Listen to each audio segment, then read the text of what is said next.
has only 3 wheels, 2 doors, and doesn't even have a steering wheel. But its creators think this could be the future of urban transportation. Okay, so this is the AirPod, and I've just run it for a while. And as you've seen, it's very agile, and you can see there's no driving wheel, just a joystick, and it's very comfortable because you are like in a seat, just driving in the city with this wonderful view around you because you are seeing everywhere. And it's a real new way to drive into the city. The main advantage, of course, is that it's no polluting cars.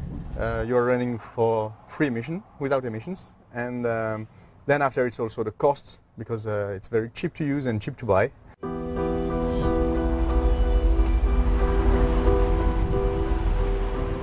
The world's approximately 600 million passenger cars burn more than 1 billion cubic meters of fuel every year. But father-son team Cyril and Guy Neg think they have come up with a solution at their lab in Nice in the south of France. Which is very special about the AirPod is the energy we use. We use compressed air to drive it. This is a very clean system, a very economical system, and the AirPod is very adapted to the city. The compressed air engine works very simply. It is just using the air we've just compressed into a tank. And then we use this compressed air to move some pistons into the engine that drives directly to the crankshaft, goes to the wheel, and the movement drives the car. The idea of powering a vehicle using air is not new. Compressed air systems have been used to power trams in France since the late 19th century. In the early 20th century, an Anglo-American company produced a car they claimed could run 100 miles on liquid air. And yet none of these has been a commercial success. The AirPod produces a fraction of the emissions of standard engines, although it produces similar emissions to electric cars. But its manufacturers argue that compressed air is a superior technology. It has some emissions if you compress it using electricity, of course, because using electricity you will have some emissions at the point where you produce the electricity. But mainly this kind of system is typically adapted to use renewable energy to compress the air. If you use a wind turbine to compress the air, then the emission will be quite zero. There is air everywhere. We know that today to drive a car into the city we don't need a lot of power, and this is why we are using compressed air.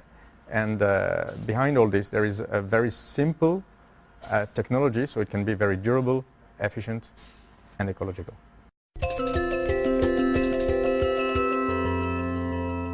Of all its many advantages, the main attraction could be the price.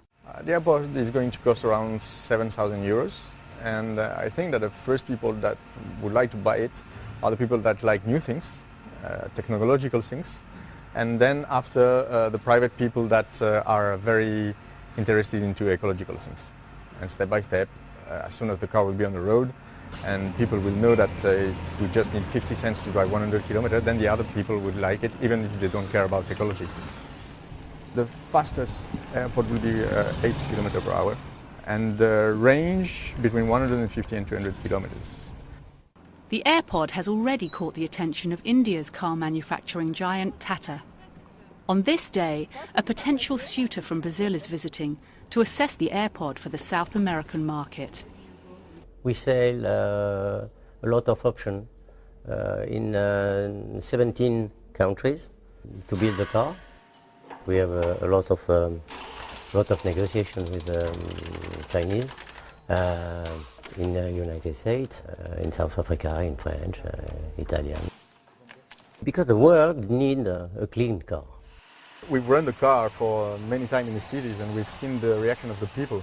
They're amazed looking at this car, which is so strange, so different. And they ask, very often they ask, is it an electrical car? Of course not.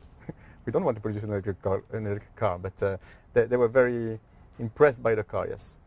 At the beginning they were thinking that we were fool, but now I think that they've changed their mind, and we can feel a lot of pressure concerning this car because it is a car that disturbs a lot of big companies.